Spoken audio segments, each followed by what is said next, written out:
Hey there. If you're getting ready for the IELTS, you know that every single point counts.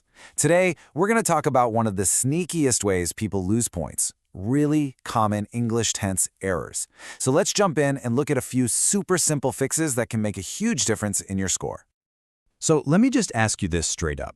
Do you ever have that nagging feeling that a tiny little slip-up, with a past or a future verb, might be what's holding your score back? Well, if you just nodded your head, you are in exactly the right place. We are going to fix that right now. And here's why this is such a big deal. Getting your tenses right isn't just some fussy little grammar rule. No, the examiners, the people grading your test, are actually listening for this. It's a key sign that you've mastered the language, and it affects multiple parts of your score. So the takeaway here is really simple. Better tenses mean a better score, period. Okay, let's get into our first common mistake. I like to call this one the past tense double up. And the best part? It is an incredibly easy habit to break once you see it. So what is it? Well, it's when you use the helping verb did, but then you also change the main verb to its past tense form. This happens all the time, and it's usually because we're trying so hard to show we know the past tense that we kind of do it twice by accident. You can really see it clearly on this slide. Just look at the incorrect sentences. Did went, did saw. It just sounds a little clunky, right? Now look over at the correct side. Did go, did see. So much cleaner, simpler, and it's perfect grammar. And that leads us right to the solution. Here's your quick fix. We'll call it the did rule. It's so easy. Just think of the word did as this powerful little signal that carries all the past tense energy. It does all the heavy lifting, so the next verb can just chill out in its original basic form. All right, let's move on to our second challenge, what I call the present perfect puzzle. This is all about that tricky choice between the simple past and the present perfect. And believe me, it trips up so many learners. So what's really the difference? Well, think of it like this. Simple past is for actions that are totally done, over, and you can put a specific timestamp on them, like yesterday or in 2015. The present perfect is, a bit more flexible.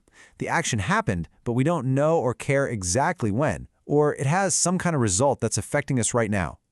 This is a tough one for sure, especially for speakers of many Asian languages where you might not have this exact distinction. Now, these examples really make it click. On the simple past side, you see those specific, finished times. In 2019, this morning, the action is locked in the past. That's why we say visited and ate. But check out the present perfect side. I have visited Japan before doesn't name a date. It's about the life experience I have. And I have eaten, well, what's the result? I'm not hungry now. See that connection to the present? That's the secret. So, here's the quick fix for you. The time test. It's a simple question you can ask yourself. Before you speak, just think, is the time specific and finished? If the answer is yes, like last night or in 2010, boom, use the simple past. If the time is vague or if what happened then matters now, then the present perfect is what you need. All right, let's tackle our third and final common error for today, future tense confusion. This is all about that sneaky little difference between will and be going to. They seem similar, but they are not the same. The classic mistake here is treating will and going to like they're totally interchangeable. I mean, they both talk about the future, right? Yes, but they send very different signals to your listener about your plans and intentions. Getting this right is a huge step to sounding more natural. This slide just lays it out so clearly. Look at the example for will. The phone rings, you didn't plan for it, you just decide in that split second, I will get it. It's spontaneous. Now, compare that to going to. Studying abroad, that's a huge plan you made way before this conversation. So you say, I am going to study abroad. It shows you've already thought about it. And that brings us to our final quick fix for the day, the plan check.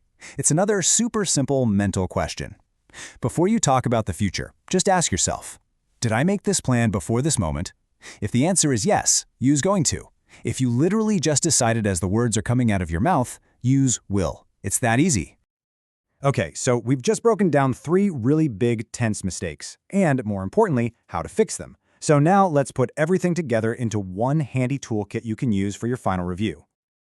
And here it is, your personal tense fixing cheat sheet. For that past tense double up, just remember, did does all the work. For the present perfect puzzle, use your time test. And for future tense confusion, it's all about the plan check. Seriously, take a screenshot of this. This is your entire toolkit right here. You know, the most important thing to remember is that these aren't some massive, scary grammar theories. They're just small, manageable rules. But if you can master them, I promise you the payoff is huge. It's going to boost your fluency, your confidence, and yeah, your final IELTS score. So I'm going to leave you with one final question to get you started. Looking at these 3 fixes, the did rule, the time test, and the plan check, which one are you going to start working on first? Pick one, focus on it today, and you'll be one giant step closer to that score you deserve. Good luck!